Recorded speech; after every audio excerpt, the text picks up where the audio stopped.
qui jaillit de cette source, près de Saint-Martin-les-Eaux, est sulfureuse. Elle a traversé, dans les entrailles de la terre, des gisements de soufre et s'en est gorgée. Ordinairement, on trouve le soufre dans les régions volcaniques.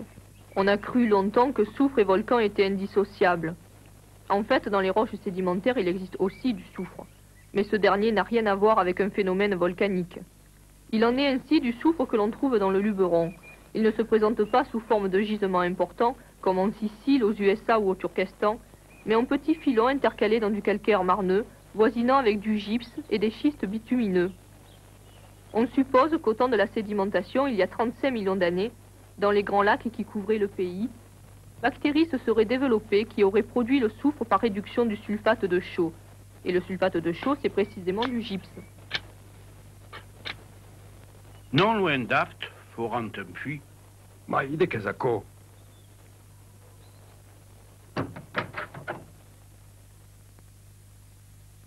Mais c'est du soufre, monsieur Crivolin. C'est du soufre. Cela se passait vers les années 1840. Du soufre en pays de vignes et d'arbres fruitiers, c'était une aubaine. D'autant que ce soufre-là contenait un peu de bitume et adhérait bien aux végétaux. Alors ce fut la foire d'empoigne chez les notables locaux. Tous, ils s'escarpinièrent pour obtenir la concession du gisement découvert par Vincent Crévoulet. Finalement, ce furent Eugène et Émile Rouet qui emportèrent le morceau. Par décret du 12 août 1852, l'empereur Napoléon III crée la concession des mines de soufre d'étapée. Ce fut la première et pendant longtemps la seule mine de soufre française. Par la suite, une autre concession, dite de Seignon, fut accordée en 1879 au profit de Joseph-Auguste Roux.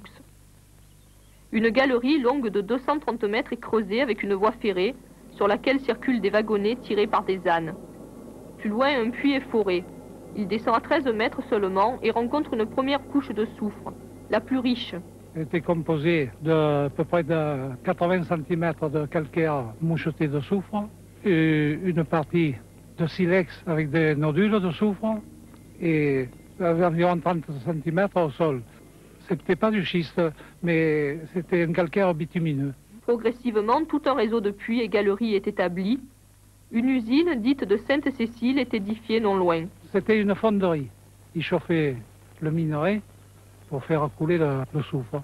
Parce que le soufre, 300 ou 400 degrés, il coule. Et puis ça allait dans des bacs de refroidissement. À cette fonderie s'ajoute plus tard une usine construite près de la gare de Seignon. Elle utilisait un autre procédé. On faisait la trituration, c'était broyé finement en poussière et mis en sac. On travaillait à la mine du soufre ou à l'usine du soufre. Et entre ouvriers, il y a une très très bonne ambiance. Il y avait des gens du pays, mais il y avait des Algériens qui venaient déjà, des Italiens. Puis il y a eu à un moment donné, il y a eu des Espagnols à la débâcle de la République en Espagne. Il y avait au pied d'une montagne souvent enchantée une usine de soufre. Les arbres alentours s'étaient réduits. La terre immobile passait au désert. La vie qui parfois enquêtait à l'absurde, la jugeait utile et l'encourageait. René Char, sur Craie d'Hirondelle. Du soufre, on en a aussi trouvé à Biabo, par hasard, en exploitant une vieille mine de lignite. Entre 1880 et 1914, un véritable centre industriel bourdonne dans le vallon de Biabo. La production de soufre atteint en 1899 5 millions de kilos. Une cité ouvrière est construite en plein champ, non loin de l'usine. Nous avons visité la première habitation ouvrière construite récemment. Sans être luxueuse, elle est très confortable. Chaque chambre renferme un poêle, un lit, une table, 2 bancs, en un mot l'indispensable. Un puits creusé près de la maison assure une eau de première qualité et la rivière qui passe à côté permet aux ménagères de laver le linge sans avoir à courir bien loin. La ferme de la compagnie, située à faible distance, fournit aux ouvriers à bon marché des légumes nécessaires. Un four construit dans les bâtiments permet à chacun de cuire son pain. Ainsi, dans cette vallée heureuse... De l'autre côté de la colline, le soufre sort, dilué dans l'eau tiède de la source. Depuis des siècles, on venait boire cette eau et s'y tremper à même le ruisseau. Elle guérissait les maladies de la peau, celles de l'estomac et les rhumatismes. Plus tard, on amena l'eau de la source par des conduites en terre émaillée vers un petit bâtiment thermal équipé de baignoires et de douches.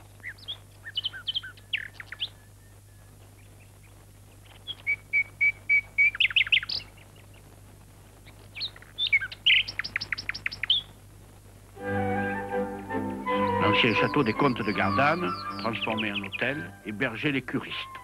Ils boivent sans se lasser. Quelques-uns n'hésitent pas à absorber 40, 50, jusqu'à 80 verres d'eau nauséabonde.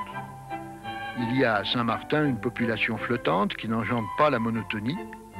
La gaieté fait partie de la thérapeutique locale. Et pourtant, la petite station ferme ses portes définitivement en 1935, terrassée par la concurrence de Gréoux et de Digne-les-Bains.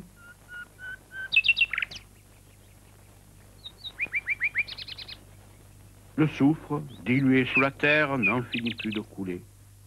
Pour rien. Aujourd'hui, le pollen jaune de la roche s'est endormi dans ses filons sous les profondeurs des Luberons.